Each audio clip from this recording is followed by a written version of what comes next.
अस्सलाम वालेकुम, जय हिंद, जय इस्लाम। सब चुप है और रीज़न किसी के पास नहीं है, किसी भी चीज़ का रीज़न नहीं है। अखलाक मर गया, उसके लिए हम आवाज़ नहीं उठाते हैं। अंसारी मर गया, उसके लिए हम आवाज़ नहीं उठाते हैं। नजीब गायब हो गया पिछले 20, 25, 26 दिन से, उसके लिए हम आवाज़ नहीं उठाते हैं। कश्मीर झुलस गया, कश्मीर मुसलमानों को टारगेट नहीं कर रही है ये बीजेपी सरकार, तो क्या कर रही है? आज 8 मुसलमान आतंकी कहकर फर्जी इनकाउंटर, फेक इनकाउंटर किया गया। फिर भी हम चुप हैं, क्यों?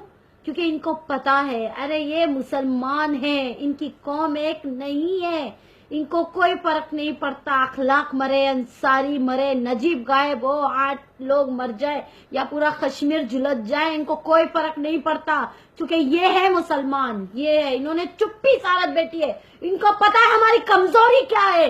कोई आगे नहीं आएगा, इनको पता है। इनको दबाओ, शरीयत में दखल दो, इस्लाम में दखल दो, लेकिन कोई आवाज नहीं उठाएगा। इनकी कौम एक साथ नहीं होगी, इनको पता है ये सब। और ये सब सिर्फ और सिर्फ तुम 25 करोड़ की वजह से हो रहा है। ये सिर्फ और सिर्फ, ये दबाएंगे और हम दबेंगे, ये मारेंगे और हम मर जाएंगे, ये फेक इनकाउंटर करेंगे और हम इनकाउंटर में फेक, हम एग्री करेंगे, हाँ ये इनकाउंटर हुआ, हाँ ये हुआ। क्यों? क्योंकि हमारी कौम के लोग एक दूसरे के साथ सहमत नहीं है, एक दूसरे के साथ नहीं है।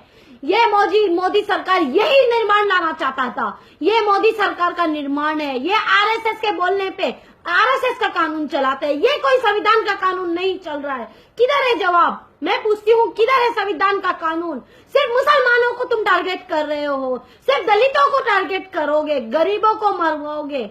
हर एक जगह पे आज इस्लाम के शरीयत में मोदी सरकार बीच में आ गई। पिछले 70 साल में नहीं हुआ, कभी कांग्रेस ने हमारे साथ ऐसा नहीं किया।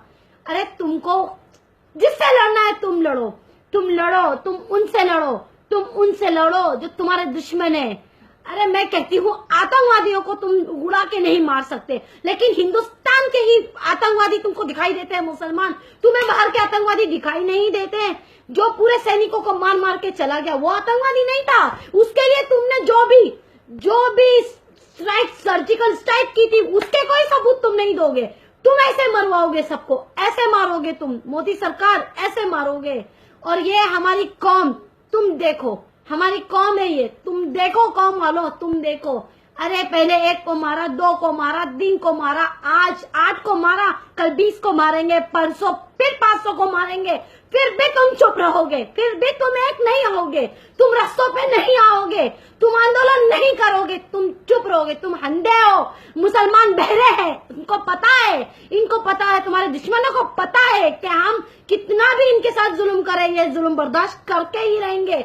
इनके लिए कुछ नहीं है, कोई फर्क नहीं पड़ता। पूरा 25 करोड़ मर जाए, लेकिन एक आदमी मजाले जो आवाज उठा दे, नहीं उठाएगा मुसलमान आवाज। ये है हमारी कमजोरी, और ये इनको पता है,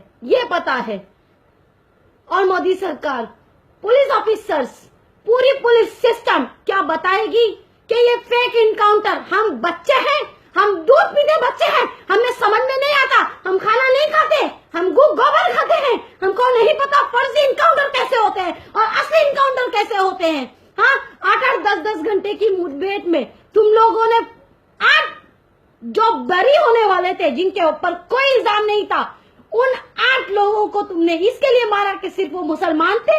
उनके साथ बेचारे रामशंकर यादव को भी तुमने उड़ा दिया। क्यों? गरीब था इसके लिए, एक कांस्टेबल था इसके लिए। कहाँ जा रहा है देश?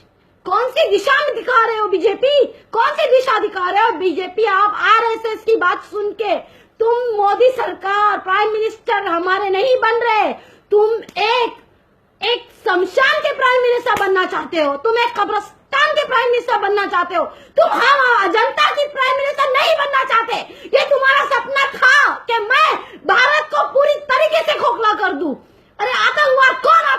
कहला रहा है? आरएसएस या मुसलमान? कौन कहला रहा है? वो दिखाई नहीं देता मोदी सरकार को, वो समझ में नहीं आता। गुजरात बर्बाद कर दिया, कश्मीर बर्बाद कर दिया, अखलाक, अंसारी, नजीब, उसके बाद 8 और कितना कितना करोगे? कब्रिस्तान बनाओगे हिंदुस्तान को? क्या चाहते हो बताओ, आगे आके बताओ, सामने आओ, पीठ में छुरा नहीं घोंपो, आओ।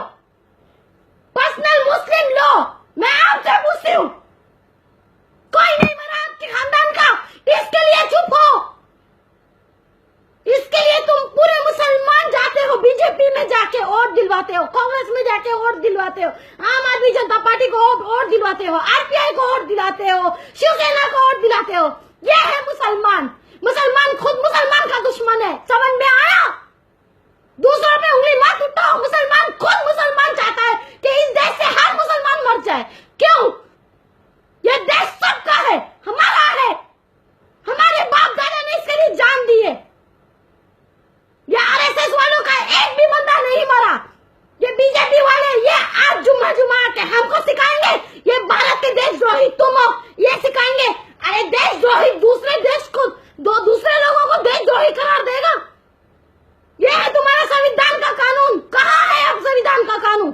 शरीयत में घुसते हो, मुसलमान की शरीयत में। क्यों? लोग वीडियो डाल रहे हैं, आम आदमी हिंदुओं का, कि मुसलमान की हर एक औरतों को बेआबरू कर देंगे। तब मैं पूछती हूँ, मोदी सरकार को दिखाई नहीं देता? अंधी हो गई है मोदी सरकार? दिखाई नहीं देता, सुनाई नहीं देता, बहरा है? मैं पूछती हूँ, और कितना चुप रहोगे मुसलमान, कितना चुप रहोगे? एक आदमी हिंदू राम राम कह रहा है और कह रहा है कि हर एक मुसलमान को मैं, हर एक औरत की इज्जत लूटूंगा, बेआबरू करूंगा, फिर भी चुप है मुसलमान। क्यों? इतनी इज्जत सस्ती है हमारी औरतों की, क्यों चुप रहोगे? इतनी इज्जत सस्ती है हमारी। कोई भी आके नाफिकार ये कहेगा कि मैं मुसलमान की औरतों को बेआबरू करूंगा, उसका रेप करूंगा, उसके साथ शोषण करूंगा। जब मोदी सरकार को दिखाई नहीं दिया कि वो आतंकी है, साध्वी प्राची आके कहती है कि जाकिर नायक का सर काट के बड़े झाड़ पे लटका दो, हिंदुस्तान के 50 लाख दूंगी। जब मोदी